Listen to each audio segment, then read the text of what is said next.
Okay, problem number 13. Find the area bounded by the curve y is equal to 4 minus x squared and the x-axis. So, given tayo equation and an axis. So, this is x-axis.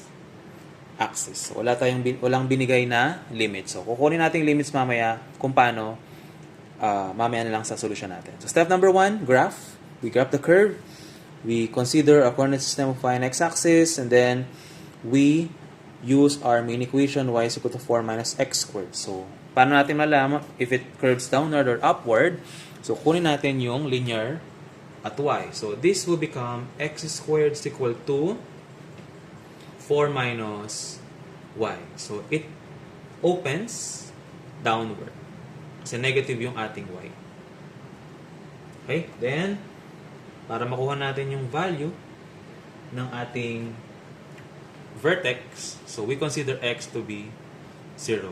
0 squared is equal to 4 minus y. Y is equal to 4.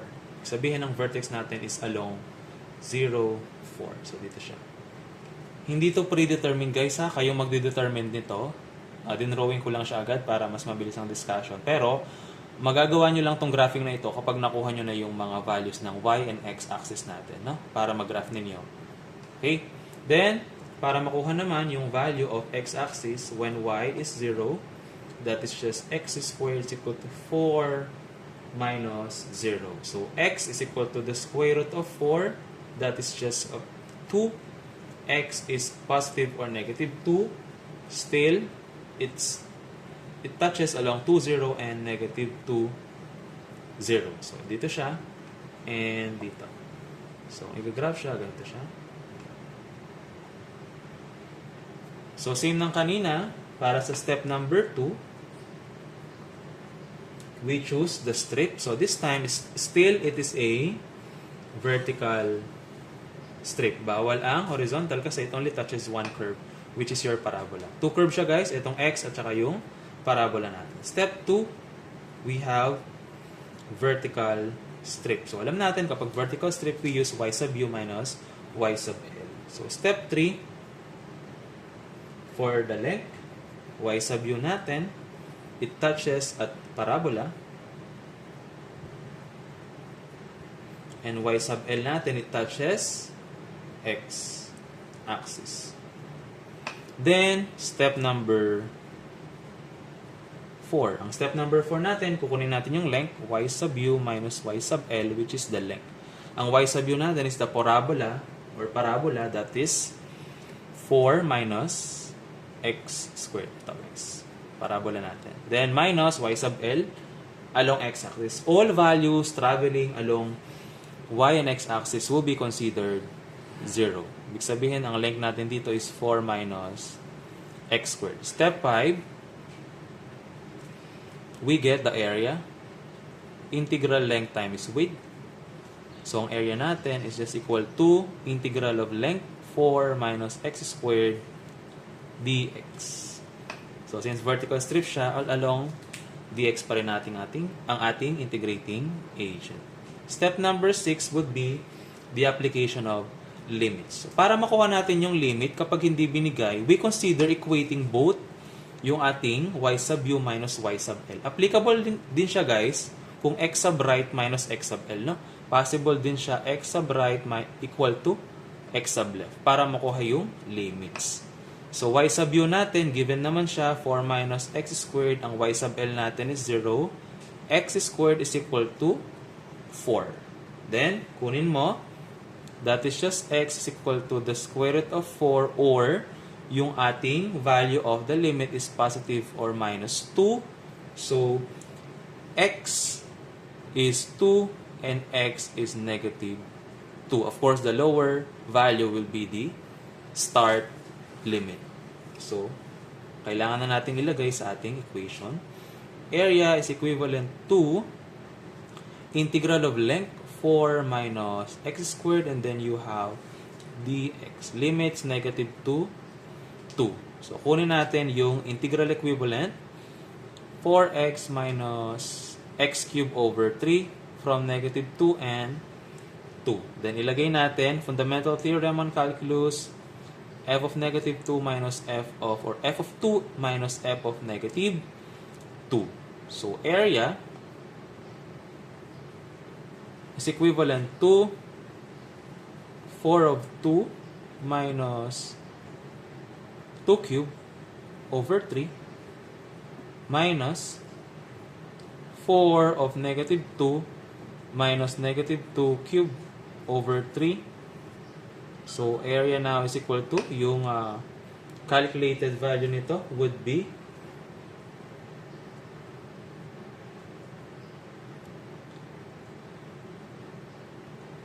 32 over 3 square units. So, ito yung value natin for the area. Of course, pwede mo calculate ito or ito. Problem number 14. Find the area under the curve y is equal to x squared from x equal to 1 to x is equal to 3. So, step 1 natin, we graph the curve.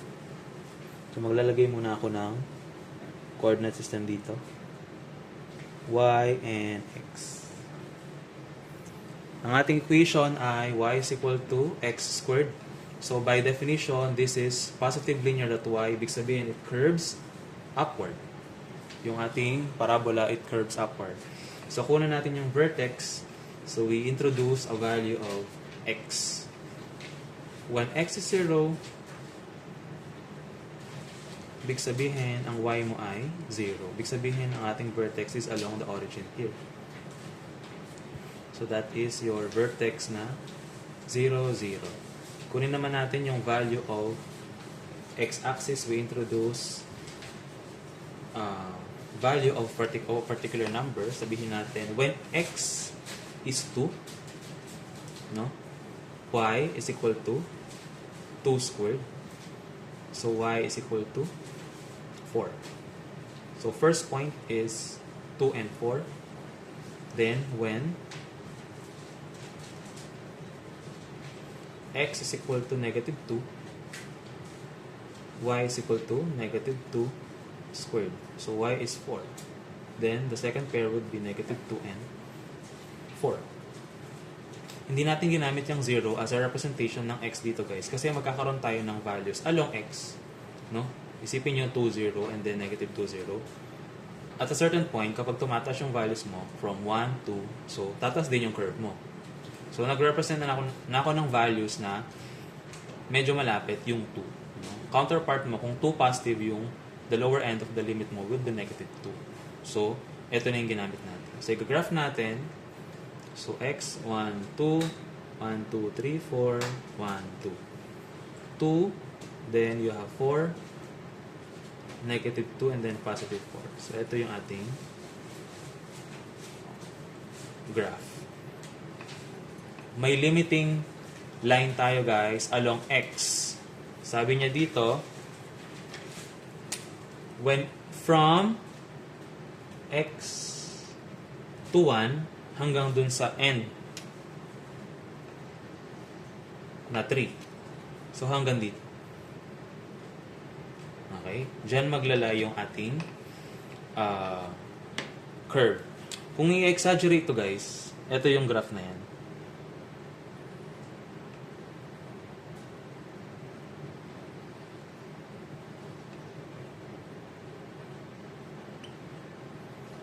So, kung ito yung curve mo, ito yung mga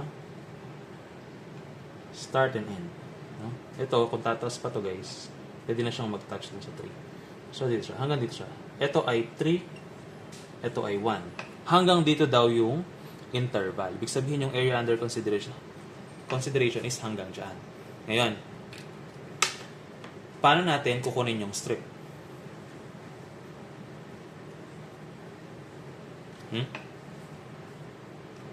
The strip should be analyzed whether it touches only 2 points. Sabihin natin, horizontal strip. Pag naglagay ba ako ng horizontal dito, magta-touch ba siya sa dalawang points lamang? Okay, touch. Touch, okay. Strip, touch, okay. Okay. Okay. Hanggang dito, okay. Yung strip. Tama ba? Pero ito, kapag in-extend, papunta doon. Wala na yung curve. Nagets ba? Ayan o. It only touches one line. Pero, kapag vertical, touch dito, touch doon, hanggang doon. Okay? Ibig sabihin, ang ating curve strip would be vertical. Okay?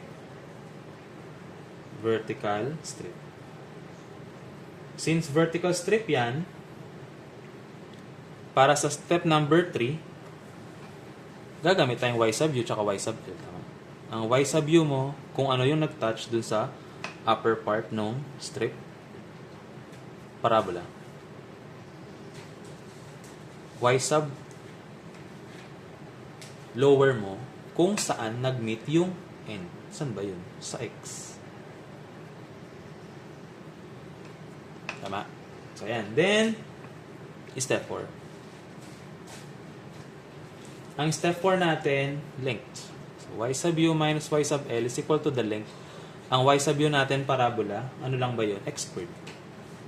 Y sub lower is along x. So, 0 siya. So, length natin is x squared. Step 5, we get the area. Area is integral of length times width. Ang length natin, x squared. Width natin, integrating agent, dx. Then, we solve for the limits. We solve to include limits. Ang limiting value natin, guys, x is 1, 2, 3. Of course, the lower value would be the lower end of the limit.